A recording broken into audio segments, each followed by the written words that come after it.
Hello sir. কয়েকদিন ধরে দেখছি তোমার কাছে কোনো মনই নেই। নতুন ক্লায়েন্টের রিপোর্টগুলো কই? কাজ না পোষালে রেজিগনেশন দিয়ে দাও। কাজ করতে হবে না তোমাকে। আজকের মধ্যে আমার সব রিপোর্ট চাই। আজকে রিপোর্টগুলো সব আমি আজকে পাঠিয়ে দেবো। আর এরকম হবে না স্যার, আর দিলে হবে না, আমি আজকে পাঠিয়ে দেবো। কাজ না পোষালে রেজিগনেশন দিয়ে দাও। কাজ করতে হবে না তোমাকে। আজকের মধ্যে আমার সব রিপোর্ট চাই। আসছি।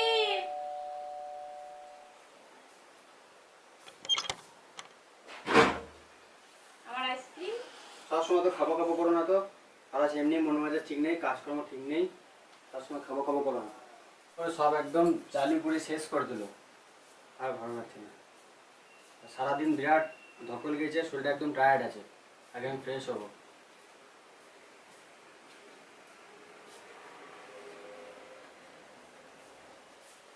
তুমি হাত মুখ ধুয়ে ফ্রেশ হয়ে নাও, আমি খাবার বাড়ছি।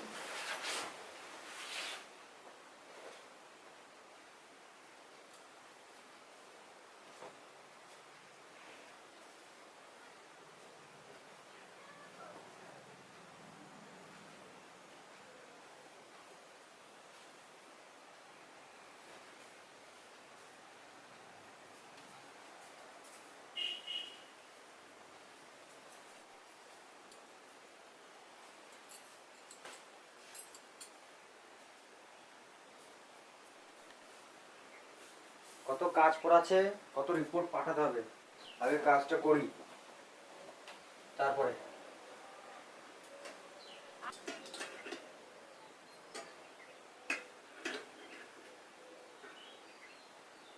কই গো, আগে খেয়ে নাও তারপরে কাজ করো। কাজগুলো আছে, কাজগুলো করে নিই তারপরে খাচ্ছি। আগে খেয়ে নাও তারপরে কাজ করো।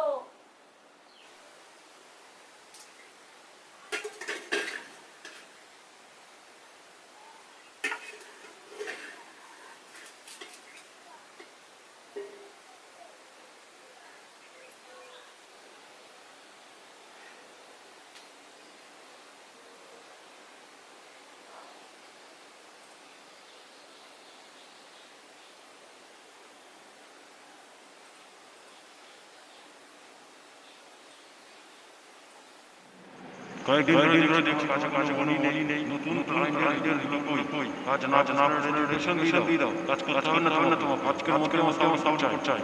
কাজ না পোষালে রেজিগনেশন দিয়ে দাও। কাজ করতে হবে না তোমাকে। আজকের মধ্যে আমার সব রিপোর্ট চাই।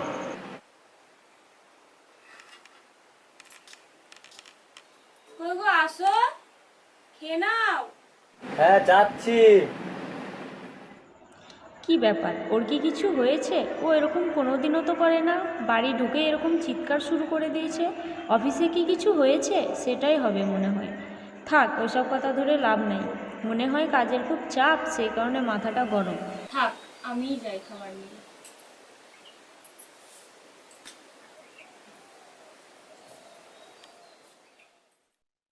আসো, আমি খাই। দেখানো কোনো তো বললাম তো খাবো না এখন। একটা কথা কানে শুনতে পারো নাকি একবার?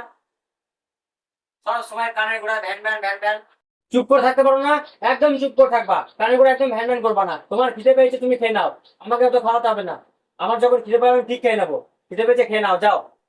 আমার কাজ বাকি আছে, যাও খেয়ে নাও। একদম চুপ করে থাকবা।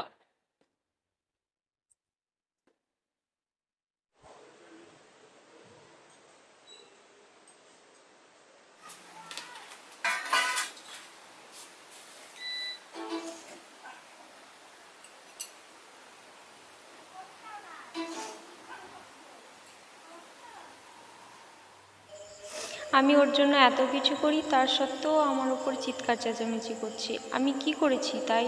আমি তো শুধু আইসক্রিমই আনতে বলেছি। একে আনিয়ে নি আইসক্রিম, তার সত্ত্বেও আমার উপর চিৎকার চেঁচামেচি করছে। অফিসে কি হয়েছে বসের সাথে, সেই রাগটা আমার উপর বার করছে। তাও আমি ওকে কিচ্ছু বললাম না, আমাকে তার উপরে চুপ করে থাকতে বলছে। আমি কি সারাদিন কারোর সাথে কথা বলি? ও আসে তারপরে তো আমি ওর সাথে একটু কথা বলি, তাও আমাকে চুপ করে থাকতে বলছে।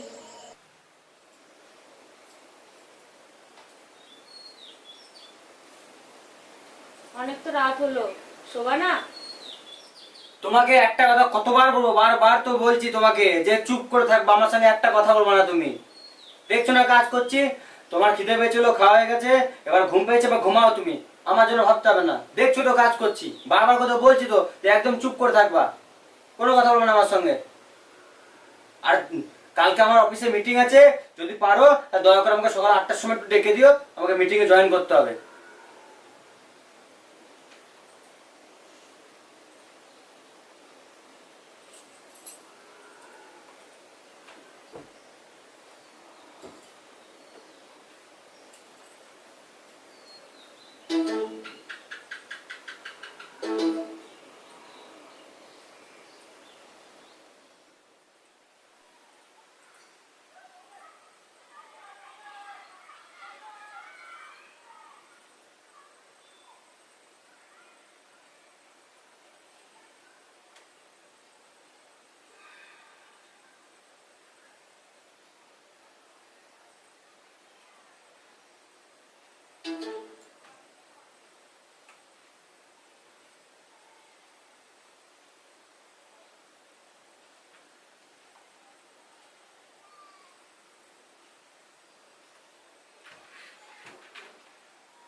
মা 8টা বেজে গেছে, কত দেরি হয়ে গেল, আমাকে বলেছিল ডেকে দিতে।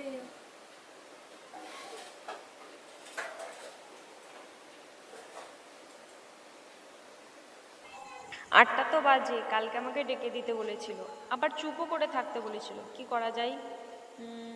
আইডিয়া।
এখনো ঘুমাচ্ছে? তাহলে আর একবার ডেকে দিই।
I am extremely sorry sir, আগের দিন অনেক রাত পর্যন্ত কাজ করছি, তো আমি আপনাকে মেলে সব রিপোর্ট পাঠিয়ে দিচ্ছি স্যার। আরে বাবা, তখন থেকে নিজেই কথা বলে যাচ্ছ, আমাকে কিছু বলতেই দিচ্ছ না, যে কারণে ফোন করেছি বলাই হচ্ছে না। আমাদের ডিলটা কনফার্ম হয়ে গেছে। ডিলটা কনফার্ম হয়ে গেছে? হ্যাঁ, আর আজ তোমার ছুটি। আজকে আমার ছুটি? হ্যাঁ বাবা, হ্যাঁ, আজ তোমার ছুটি। Thank you sir, thank you, thank you, thank you. আর কাল টাইম মতো চলে এসো অফিসে।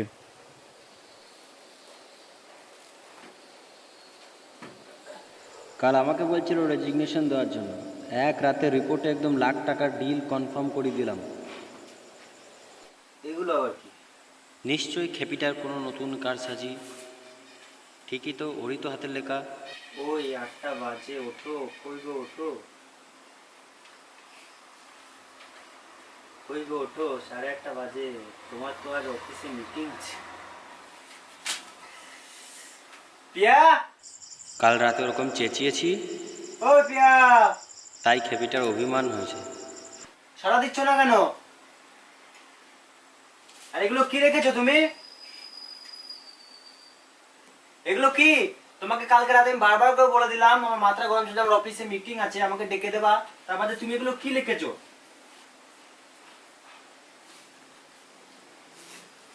এগুলো কি লিখেছো?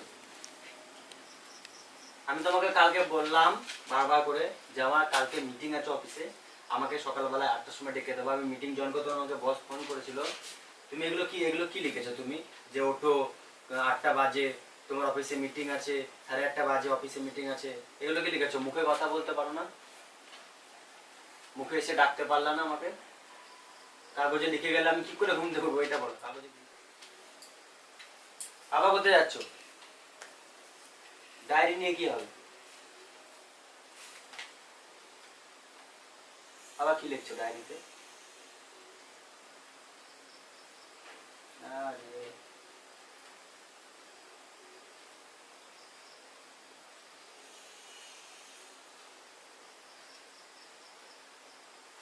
মনোব্রত করেছো? তুমি তো কথা বলতে না।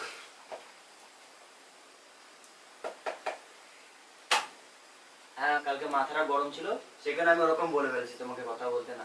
তাই বলে তুমি আমাকে ডাকবা না একবারও? কথা বলবে না? কথা বলো, মুখে কথা বলো। সারাজীবন এরকম করে ডায়েরিতে লিখে চলবে তো?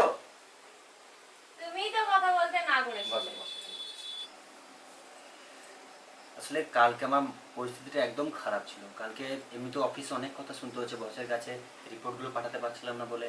রাস্তাতে বাড়ি আসছি তখন আমাকে বস ফোন করে অনেক কিছু উল্টোপাল্টা বলছে, যে কাজের এই নেই, ওই নেই, সেই নেই, রিপোর্ট পাঠাতে পারছিলাম না। সেইখানে কালকে রাতে এসে আমি না ঠিকভাবে খেয়ে না ঘুমিয়ে আমি সারা রাত কালকে কাজ করেছি, যাক রিপোর্টগুলো পাঠিয়েছি। তাই আবার আজকে ইম্পর্টেন্ট মিটিং ছিল 8টার সময়, দিয়ে বস ফোন করে আমাকে বলছে, 9টা বাজতে আমাকে বস ফোন করে বলছে যে আসলে না আজকে। আমার তো ভয় হয়ে গেছে যে আমার হয়তো চাকরিটা চলে যাবে। দিয়ে বস বলছে কালকে তুমি রাতে যে রিপোর্টগুলো পাঠিয়েছো তাতেই ক্লায়েন্টের সঙ্গে ডিল ফাইনাল হয়ে গেছে। যে হচ্ছিল রাগের মাথায় আমি তোমাকে উল্টোপাল্টা বলি, তার জন্য সরি, কান ধরছি আমার কাছে, সরি, আর ওরকম করবো না। আমি কালকে অনেক কষ্ট পেয়েছিলাম। সরি সরি, আর বলবো না। আর রাগের মাথায় রাগ হলে তোমার উপরে আমি চিৎকার চেঁচামেচিও করবো না। রাগে মাথাটা একদম খারাপ হয়ে গেছিলো, সেখানে তোমার উপর আমি চিৎকার করে ফেলেছি। তুমি আমাকে আইসক্রিম আনতে বলেছিলে, আমি কাজের চাপে এইসবের জন্য আমি ওটাও ভুলে গেছিলাম। তার জন্য তোমাকে আমি অনেক কথা শুনেছি। ওটা ভুল হয়েছে, একবারই ভুল করে মানুষ, সেই ভুল থেকে মানুষ শিখে যায়, ওই ভুলটা আর হবে না। কথাটা মাথায় রেখো। মাথায় থাকবে কথা। স্বামী স্ত্রীর সম্পর্কটা ধরে রাখা খুব একটা কঠিন ব্যাপার না, শুধু এই কয়েকটা জিনিস দুজনকেই মাথায় রাখতে হবে। বাইরের কোনো রাগ ঝামেলা দুজনার মাঝে আসতে দেওয়া চলবে না। একে অপরের একটু অভিমান, খুনসুটি, দুষ্টুমি সহ্য করতে হবে। অ্যান্ড দ্য মোস্ট ইম্পর্ট্যান্ট, একজন রেগে থাকলে আরেকজনকে চুপ করে থাকতে হবে। একটা ভুল রিপ্লাই মানেই ব্যাস সব শেষ হয়ে যেতেও পারে। একটু পর রাগ কমে গেলে ঠিক সে তোমার কাছেই ফিরে আসবে, তোমার কাছে এসেই তার ভুল স্বীকার করবে। নিশ্চয়ই এই গল্পটা থেকে তোমরা এটাই শিখতে পেরেছো। হ্যাঁ, এটা ঠিক যে আমরা কোনো লাভ গুরু না, কিন্তু যেটুকু জানতে পেরেছি, শিখতে পেরেছি, সেটুকু দিয়ে একটা সম্পর্কের বাঁধন রাখা সম্ভব।